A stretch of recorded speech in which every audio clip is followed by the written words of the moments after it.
1,000 miles all the way. Wait, that's not right. Cakes.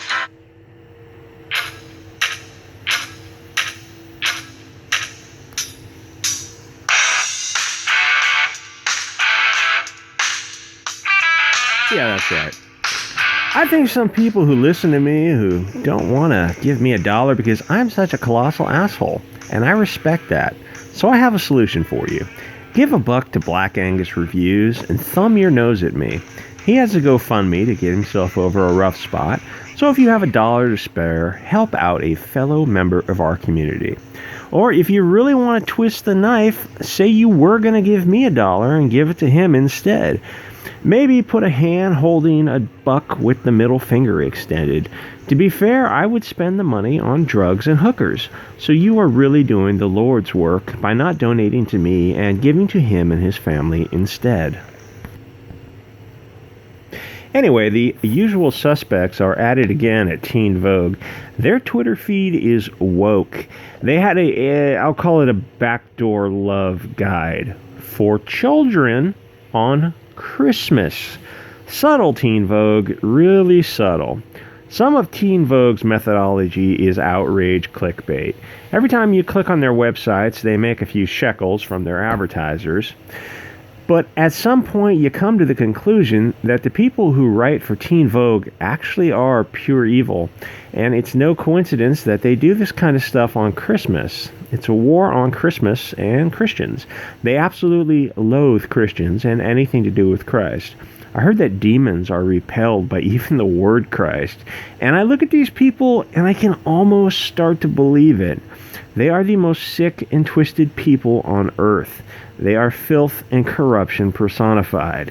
Teen Vogue is such blatant, obvious propaganda. Its goal is to corrupt children with its degeneracy. The silver lining is that when propaganda is this heavy-handed, it usually has the opposite effect. Kids eventually see these people for who they are.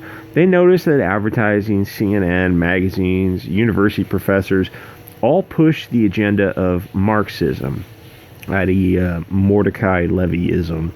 I think one of the writers' last name was Engels, which only adds to the irony. This is on their Twitter feed, and their Twitter feed, you got to scroll through it. It is bizarre. The people of the light are not the default. We've been taught to think they are, and that is, we'll call it POL supremacy. YouTube has some very, very funny algorithms. What's strange what word triggers their algorithm. In fact, it tells you a lot more about their algorithm than it does about... Anyway, Brian says, we've been taught to think they are. No, we haven't. Alexander says, they are in their own countries. Wookiee? Is that fair? Call her... Is she... What's her home planet? Kashyyyk or something? I don't know if I'd go so far as to call her a Wookiee. That seems excessive. I mean... She doesn't even have her ammo belt on. Oh, you know what she does have? That choker. That is very interesting. It's not quite... I'd have to see more to see what it means. Anyway, some of you know what I'm talking about. Let's see what Gonzalez says. Are you blaming the people of the light again? Of course they are, because they're sick, twisted degenerates. This is interesting from Mama Bear. This is more crap from Cabal Teen Vogue, sowing the seeds of division in order to destroy America from within. Abso-freaking-lutely. Absolutely. That's their goal. And someone down here says something like, the POLs are like 10% or less than 10% of the world's population. And they seem to be getting all this racist hatred for some reason. I agree that teaching that the POL people are the default villains, that is supremacy. Yeah, if you read a comic book, it's who are the bad guys in the comic books? Blonde hair, blue-eyed, red hair, green-eyed? Oh, you mean like some of the time? No, all the time. All the time. This Uncanny Sam is interesting because I'll take a look at his bio in a sec. Says, few of these comments, so many fragile folks who can't handle not being centered. Okay, racist. Let's take a look at you. Sad to see that he's a comic book fanatic. Let's see his first retweet, or second retweet. An article by CNN about 3 high school students died in a car crash on Christmas Day. Why would you retweet that? 3 high school students die in a car crash on Christmas Day. Why would you retweet that? Of course, your agenda is on the surface. Obviously, you hate the beautiful people of the light. This is just sick, twisted degeneracy. Yeah, Twitter gives a platform to the most evil people on earth. And Spidey Parker, and Teen Vogue are just 2 examples.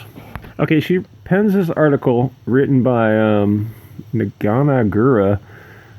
She says, the only way to claim your beauty in the mainstream culture is having very simple reminders. Well, she's from the Middle East, and the author's name sounds like it's from Africa. So are you talking about the Middle Eastern cultures or African cultures? Somehow I think you're probably talking about Western cultures. Funny how the mainstream culture is the one you left. And you left, I don't know, the Middle East, and you're complaining about the new culture in which you find yourself. Odd. Okay, she wrote a book on poetry. Nobody reads poetry. I'm clearing deep ancestral pain, karmic wounds, shame, and the wounds of POL supremacy and patriarchy.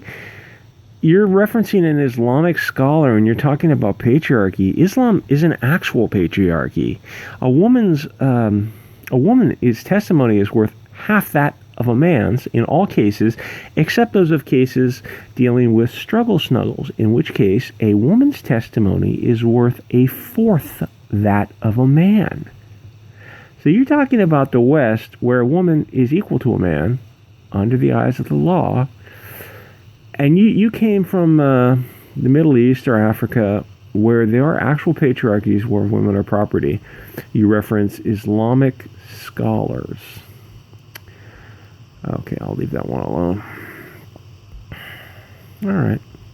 Oh, and then she talks about generational trauma, which I totally agree with. I think that if you're Irish or you're from the Eastern European or from Southern European, you really absolutely have to play up this whole concept of generational trauma.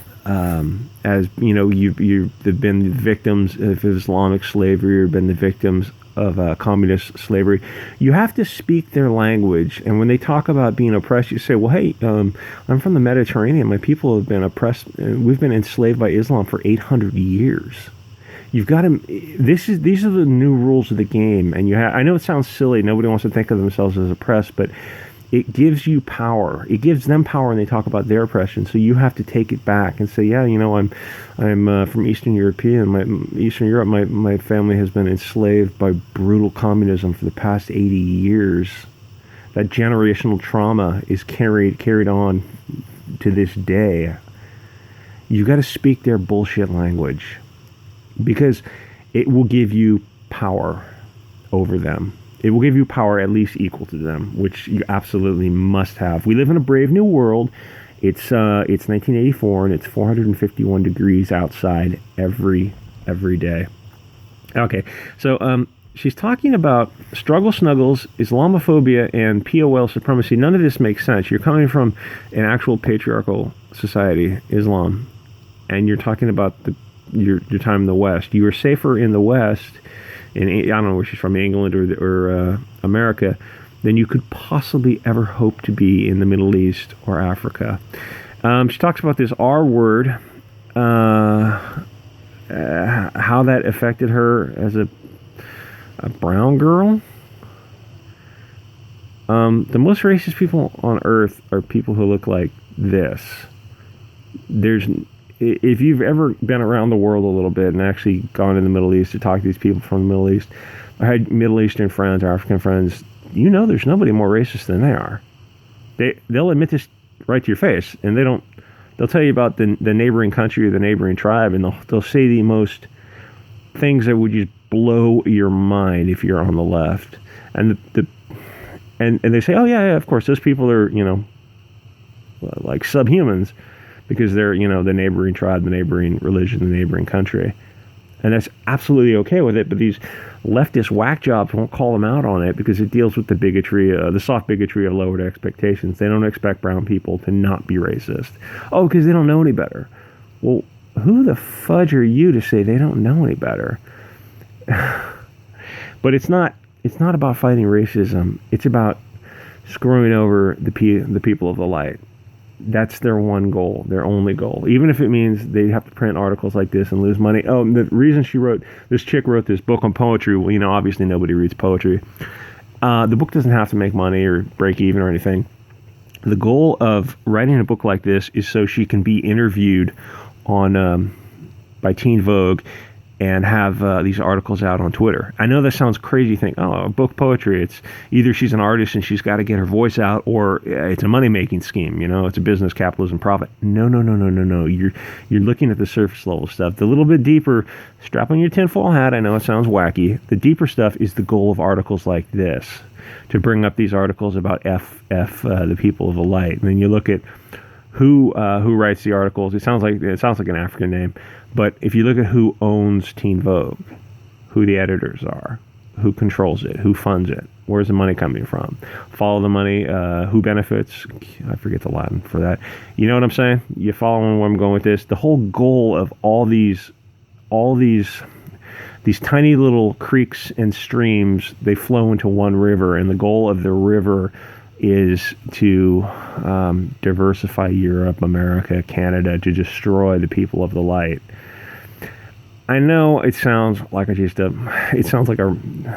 whack right-wing Alex Jones, Art Bell type whack job type stuff, but you start looking at these data points and you plot it, and a lot of these things correlate to these articles like this. And the thing is, some of the evidence is right in front of you. There's no shortage of these Teen Vogue articles. Go to Twitter, go to Teen Vogue, scroll through the last 100 tweets.